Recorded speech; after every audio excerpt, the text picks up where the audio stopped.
Welcome to Systems Alliance. My name is Jexy, and it's been a while since I've done a video. So some of you I know have been wondering where I've been. Am I still doing the channel? Yes. So I've been busy with work, busy with life, all that stuff. But enough of that. Let's get down to a classic box office video. And in this one, we're not just going to be going over the top 5, we're going to be going over the top 10 movies of this past weekend.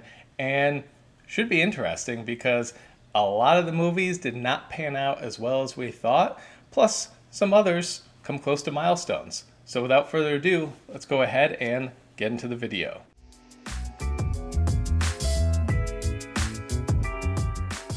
So coming in at number 1 domestically this weekend is Men in Black International. Now, many expected a Men in Black movie that's clearly a sequel, not a reboot or anything like that. I mean, you actually see Will Smith and Tommy Lee Jones, their characters in the trailer. So this is just a continuation of that Men in Black universe. A lot of people were thinking, well, it should get 50 million. And once you adjust for inflation, 50 million would still be by far the lowest opening out of any of the Men in Black movies. Well, Men in Black only came in with 30 million. So definitely disappointing. A lot of people, like I said, it was tracking, or people at least thought it would hit 50 million minimum, but this one just didn't pan out. The reviews are very bad. I would say the worst out of any of the Men in Black films. And I guess the whole Thor Ragnarok thing with Tessa Thompson and Chris Hemsworth just didn't transfer over. Now, while you could say it disappointed with the 30 million domestically, internationally, it did bring in $73.7 million. So when you think about that, the budget's $110 million. It's already bringing in around that much, $103.7 million. It's a movie that should be able to make its budget back, barring any craterous drops. So that is not the first time I might use that phrase in this top 10 video, but it's definitely not what Men in Black was supposed to be. It was supposed to be one of the big summer hits. It's coming out when all the kids are out of school. I guess none of the kids seem very interested.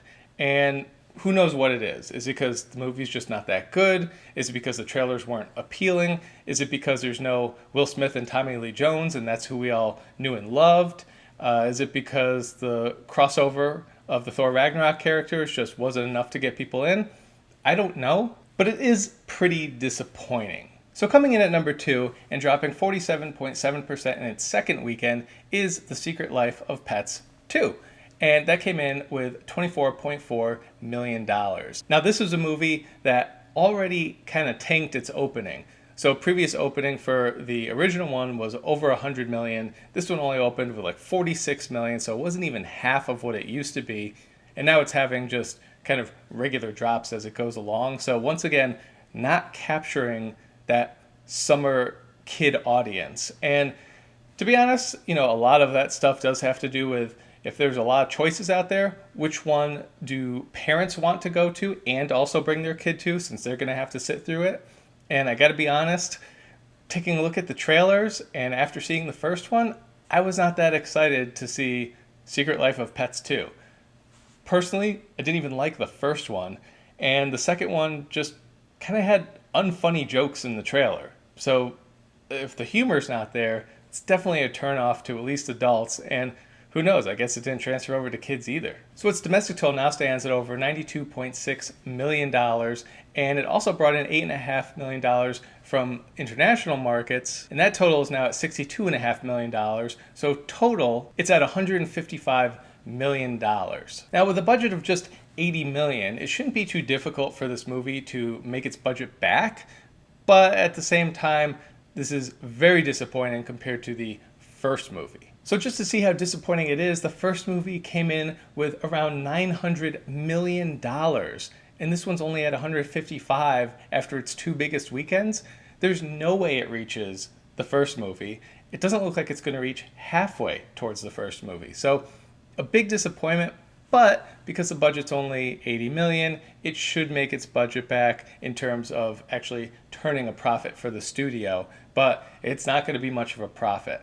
So maybe it gets a little more, maybe the legs hold on, but the way it's looking right now, I don't think so. So coming in at number 3 is Disney's Aladdin, the live action remake, and actually this one's holding on very, very well. So even though it has mixed reviews, it's still raking in the cash, and it's definitely a successful movie. It's definitely making money for Disney, and it finished with $17.3 million this weekend. Worldwide, Aladdin stands at over $727 million, and with a production budget of $183 million, though expensive, it's definitely still a profit for Disney, for the studio. Now, where does Aladdin stand all time once you adjust for inflation for all of the Disney movies? Is it as successful, or will it be, as some of the other live action remakes? Is it as successful as some of the original cartoon movies? Well, here's where I see it standing, and here's where I see it going. Up next on the list is Beauty and the Beast at around $793 million, and then oddly enough, Tarzan. Does anyone even remember that Disney movie? I'm sure some of you are like, yeah, that's my favorite one. Well, I don't really remember it, but that's just me. And that one's standing at $794 million, and keep in mind those are adjusted for inflation. The thing is though, the movies that come up next are just shy of $1 billion. And those two movies are The Jungle Book, the original cartoon version, and then the live action remake, which brought in almost $1 billion. So I don't see Aladdin hitting either of those two. I think it's going to pass Tarzan. I think it's going to pass the original Beauty and the Beast. So that should be safe. Maybe it finishes somewhere in the mid $800 million range, but it's definitely not getting, I don't think, close to 960, 980, anything like that million dollars. So that's okay. Still a good success though. And if you're wondering, how does it compare versus the original Aladdin, the one that everyone knows and loves? Well, once you factor in inflation, that original Aladdin stands at 1.1, or just shy rather, $1.1 billion. So this one's not going to make it there. So you could say, okay, if you're comparing live action to not, it's one of those ones that's not going to reach the original. At the same time, still a huge success. And when you're thinking about movies in the future, as far as ones that may not hit the original, right now I would probably say The Lion King won't reach the original, because once you factor in inflation, the original Lion King is over $1.8 billion. The biggest Disney movie of all time. Who knows? There's more theaters now, more people. Movies are even bigger now than they ever have been. Can it get to the original Lion King? I mean, 1.8 billion. I know it seems like we're seeing a billion all the time, but that's still really difficult to do. And as you can see with Aladdin, that's not doing it. And it's still a pretty big success. So we'll just have to wait and see how the next Lion King live action, or I guess it's all animated, but you know what I mean. We'll have to see how that does. Now coming in fourth with $9.4 million, dropping just 31.8%, is Rocketman. Rocketman's global total now stands at over $133 million, and while that may not be the lofty heights of some of the movies I had just mentioned, it also only cost $40 million. So it's already turning a profit once you factor in pretty much everything. So this is a definite hit for the studio.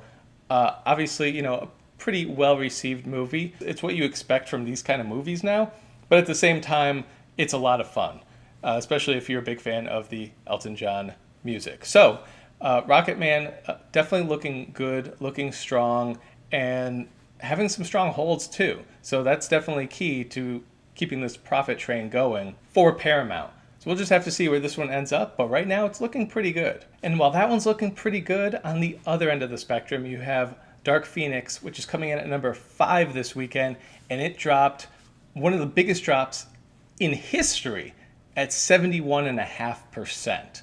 And 71.5% means it finished because it had such a small opening weekend with just $9.3 million here in its second weekend. And this is absolutely catastrophic. I mean, if you weren't following the opening weekend, you already knew it was catastrophic. But this is like catastrophic on top of disaster right now. I mean, the budget for Dark Phoenix, which they probably should have called X-Men Dark Phoenix, is $200 million. And it had extensive reshoots. And when you do that, every movie has reshoots. Just so when you hear reshoots, it doesn't mean something's going bad. But a lot of times, once you hear the reshoots are really being reported heavily, like as they were in Dark Phoenix, then you really start to worry. Not only of the quality of the movie, since most don't seem to end up turning out too well. You have very few outliers to that, but a whole lot that definitely don't turn out well. But $200 million, dollars, I mean, that's a hefty budget for a movie that no one asked for and really no one wanted. And I don't just say that as someone who, say, feels that way. I say that as the box office proves it. Dark Phoenix has brought in just $52 million domestic, and luckily it's brought in over $150 million from international markets, which is really saving it right now. But that only puts it just a little bit over 200 million worldwide. Now keep in mind, this one Dark Phoenix cost $200 million. So rough estimate, let's say it has to hit 400 million just to make its budget back. But then to actually turn a profit, it's going to have to hit at least probably around 650, 700. Depends how much of that international is coming from China. If it's more, then they're going to have to make even more. So probably at least $700 million to break even. So think about that. It's at $200 million right now, and those are its two biggest weekends. And it needs to get that much more just to break even. There's no way. This is going to be a massive loss, I would say, for Fox, but a massive loss now for Disney. And there's many reasons why I think that this movie is absolutely tanking. One, look at the reviews, it's a terrible movie. So there's that. And the other problem is it didn't hit general audiences. So they probably should have titled it X-Men Dark Phoenix, or something with X-Men in the title, something that people know and recognize, because your average person out there has no idea what Dark Phoenix is. No clue. They don't know anything about those characters. Probably the only character they can even name is Wolverine. Maybe Professor X, maybe Magneto, but probably not. But realistically, general audiences, the ones that you're going to need to bring in to make money, they probably only know Wolverine. Except in this case, it's Dark Phoenix. You know, a character that, while comic book nerds, we know that character, powerful, tons of lore, everything like that. No one really knows it outside of that. But the problem is comic book nerds weren't on board either because they weren't doing it right. They were missing the whole Phoenix saga. They were just going straight into Dark Phoenix, and not a lot was making sense. Once again, Jennifer Lawrence mailing in her performance. I don't even really know why she kept on being in these movies. I mean, if she clearly doesn't care on screen, so why bother? It's like you don't even want to be there. Don't drag the movie down. That's what she did. I don't know. People didn't want to see more Game of Thrones stuff because that didn't turn out well. Maybe that's part of it, but realistically, why would people be invested in this movie when they know Disney's taking over? They're not going to see these characters again. They're not going to be meshed in with the MCU. Clearly, the MCU doesn't want any of them in there because these movies have been hit or miss, and you could argue mostly miss. I don't want to put that in. It's definitely 50-50 at the very least. And worst of all, the last two in this saga have been really bad. So it sucks that it's ending this way. It looks like they were already talking about, oh, they should have done this ending and they should have done that ending, and endings that were a possibility and that they may have done originally and then gone back and taken out. I don't think it would have mattered. Once your budget is $200 million and you have a movie that no one is really interested in seeing, I think you're going to lose money. And that's exactly what's happening here. I don't see this movie hitting 400. If it does, it'll be extremely lucky, but I don't think there's any way because the domestic box office is pretty much dead. And I think this movie could lose Disney Fox, however you want to call it, or assign the blame to, or however Disney's going to mark it off in their books, maybe it's just as part of the acquisition. I think this movie could lose them a solid $200 million. It's going to be a really big disaster, but that's the way it is. It's tough when this happens, but it's not really much more else to say. It's definitely a massive flop. Now, coming in at number 6 with $8.9 million in its opening weekend is Samuel L. Jackson's Shaft. Now, this is a movie that, once again, people thought was going to make more money. And turns out it's not. I mean, the budget for this one is around $30 million. So it's making less than $9 million opening weekend, $30 million. How big is the international audience on this one? There doesn't seem to be a release currently. So it's probably going to have to make a decent amount of money here, this one could also lose money. The way it's tracking right now, Shaft is going to be a money loser for the studio. And yeah, it seems like there's quite a few money losers or movies disappointing recently, but that's just unfortunately the way it's going. Now, luckily, they won't lose a ton of money because the movie only cost 30 million. So let's say it goes on and makes 25 million or something. Everyone gets something from the home video market, whether it's DVDs, Blu-rays, renting, buying online, whatever it is. They might get something eventually. But as far as the theatrical release goes, Shaft kind of looks like a money loser for the studio, which is pretty unfortunate. You would think Samuel L. Jackson as Shaft, that's perfect, but maybe it should have happened a few years ago. Now, coming in at number 7 is Godzilla, King of the Monsters. Now, I personally love this movie. I heard a great quote about this one, and they basically said the first Godzilla movie that came out before Kong Skull Island, that was a movie made by Americans who really loved Godzilla, American filmmakers who they wanted to do Godzilla justice.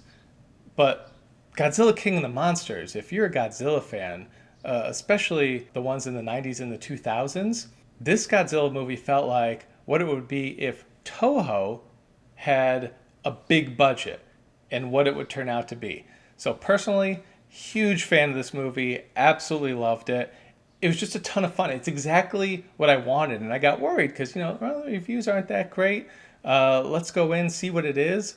It's like a Toho Godzilla movie, and it's awesome. It's nuts.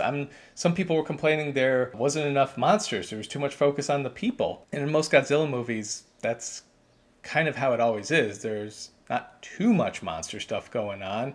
The only stuff where there's just constant, maybe Final Wars, but with Final Wars, it's constant action. Everyone's fighting everybody the whole time. But then I would also hear there's too much stuff about the monsters. Well, I guess you can't have it both ways, critics. It gets poor marks for having too many humans, poor marks for having not enough humans, too many monsters. I was satisfied. Now, it dropped 43% this weekend and came in at just under $8.8 million. So where does it stand in total? Domestically, it's brought in over 94 million, and internationally, it's brought in just under 248 million. So in total, it's brought in just under $342 million worldwide. Now, that's pretty good. However, the only worrisome thing, even with Godzilla, a movie that I clearly love, is that the budget is 170 million. Now, I guess the good thing about this is next up you have Godzilla versus King Kong. So we'll have to see how that one does. And the movies leading up to this, I think the original Godzilla cost something like 160 million, and then Kong Skull Island was 185. So this one cost 170. So they're all very pricey. And the first two didn't turn a huge win for the studio. I mean, they did pretty well, mid to high $500 million range, but not that well. Not well that you would generally justify these large budgets. So that being said, the good thing about a Godzilla movie is you can have merchandise, all the toys that come with it and the shirts. And then, of course, it's a Godzilla movie, so it's going to live forever. It's not just these one and done movies that's going to be forgotten. I mean, people will be checking this out, buying it for a long time, just like they do with, comic book movies and James Bond and all that stuff that has been around just forever. And everyone always rewatches it. I mean, I remember growing up TNT Godzilla-thons and all that stuff. But in this case, it does kind of stink that it might not make any money. It is kind of like, it depends how it holds, especially internationally. So its big drops seem to have stopped here in the United States. It definitely had a smaller opening than people were hoping for, way smaller, especially than the original Godzilla, though I think it's a far superior movie, that's just my opinion, than the first one in this series. So who knows? I guess maybe I can't read audiences in terms of what they want with a Godzilla movie.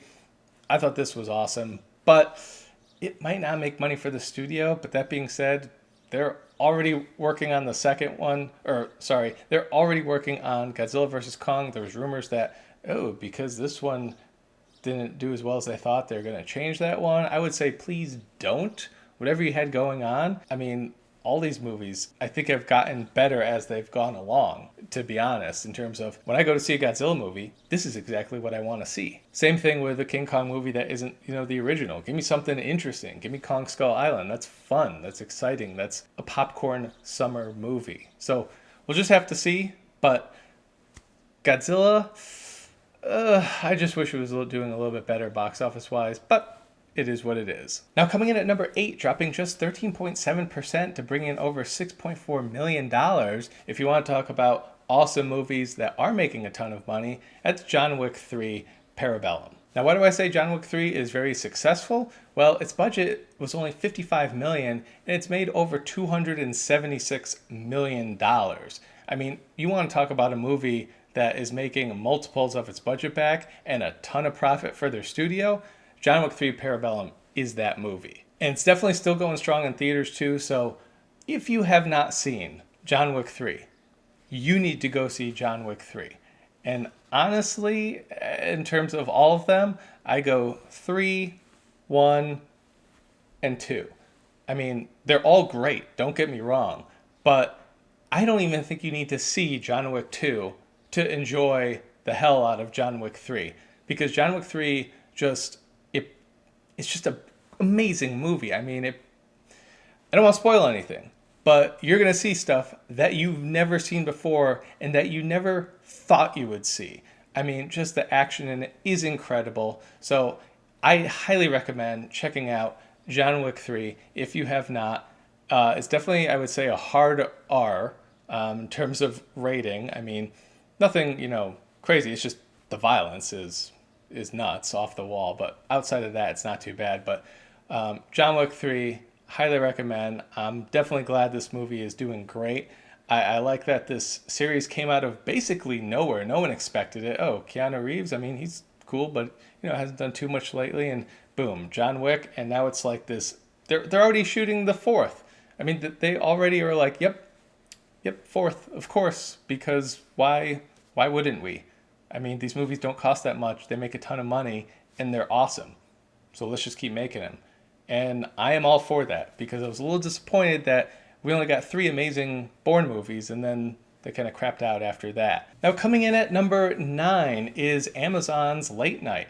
Now, obviously, Amazon Studios, they're trying to get things going. They want to compete with Netflix. They want to compete with Hulu. They want to compete against Disney Plus and all the other streaming platforms. So it's cool to see him get a movie out there that, is doing okay. It technically opened up last weekend, but that was a limited release and it only got like 250,000 or something like that. So this weekend it did open wide and it brought in $5.2 million, which is pretty respectable. And when you see Netflix and all their crazy budgets and HBO and their crazy budgets, and actually now that I think about it, Amazon and their crazy budgets, especially with Lord of the Rings and all of that, this movie only cost $4 million. So $4 million, I mean, granted, that's the type of movie it is. Comedies generally don't cost that much money, but $4 million and you open with over 5? That's pretty good. So while I don't see this one breaking any sort of records, I think it will turn a profit for Amazon, and it's good to see them in the movie theaters turning that profit. And yeah, we'll just have to see if this causes them to make more, because the way Hollywood's been going, it's really tough to get more small budget, indie type films, stuff like that in theaters. But hey, if Amazon can do it for $4 million, yeah, keep putting them in theaters and give people some choices out there. So I guess technically this one's up like 2,000 or whatever percent, but since this is really the wide opening, I know it's week 2, but I'm not gonna say, oh, it's up 2,000% or anything like that. Now that is just domestic, so I do have to give it full credit. It does have over $500,000 in international markets, so it does have 6.1 million in total. We'll just, like I said, see where this one goes, see how wide the release is. Maybe they can make a few more bucks, but I think this one will turn a profit for Amazon. Now coming in at number 10. So full 10 here in this video, and why not cap it off with Avengers Endgame? It fell just 23%, so it's holding on strong, brought in $3.7 million, but we don't really care about those numbers. Where does it stand in total? So domestically, it has $830 million. And internationally, it has $1,912,000,000. So globally, that means it has $2,742,000,000 to its name. And as I mentioned before, sure, it had a $356 million budget, but when you bring in this kind of money, that might as well be a tiny budget because they're raking in the cash on this one. But where does it stand versus the others? It looked like right out the gate, man, this thing could it hit 4 billion? Is that what it's going to do? Or could it at least hit 3 billion? So at first it was looking like maybe it might challenge Titanic once you factor inflation. Nope, that's not happening. Well, then it was like, well, it's definitely at least going to be Avatar, factor inflation at 3 billion. That's not happening either. So now the race is really, can it beat Avatar once you don't factor in inflation? So let's take a look at those numbers. As I said, Avengers Endgame, $2,742,000,000. Actually closer to 743 million, but who's counting? Well, I guess we are, but you know what I mean. That's about where Avengers stands. But at $2,788,000,000, that's where Avatar stands. So can it make up that much groundwork? That's going to be tough. I mean, it's not bringing that much domestically. It's actually fallen off even more internationally. So I think Avatar is going to have this one until maybe they do a re-release. Because if they did a re-release of Avatar and a re-release of Avengers Endgame, a few years from now, whatever it is, I guarantee you Avengers Endgame is going to make way more money and would probably allow it to pass Avatar. We're not even close to that yet. It's still in theaters. I don't see it passing Avatar, but it's going to be really close. So it definitely will be interesting to check out as things go along. That still puts it at the number 2 movie once you don't factor inflation all time. That's not too bad, I guess.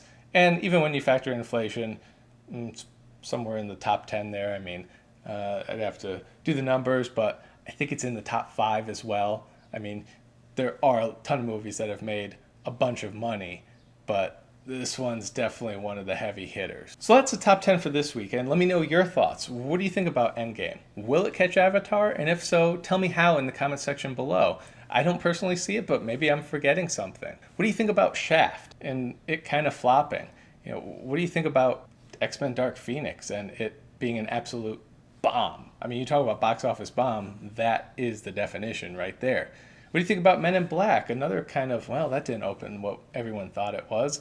And why do you think people didn't go to see that one in the numbers that we expected? Let me know your thoughts on Godzilla. Where do you think it can end up? I mean, it's still bringing in decent money, especially internationally. Can it turn a profit? And have you seen any of these movies like John Wick or Aladdin? Let me know what you think about all of this down in the comment section below. Be sure to like, subscribe, share, hit me up on Twitter, and we'll catch you next time.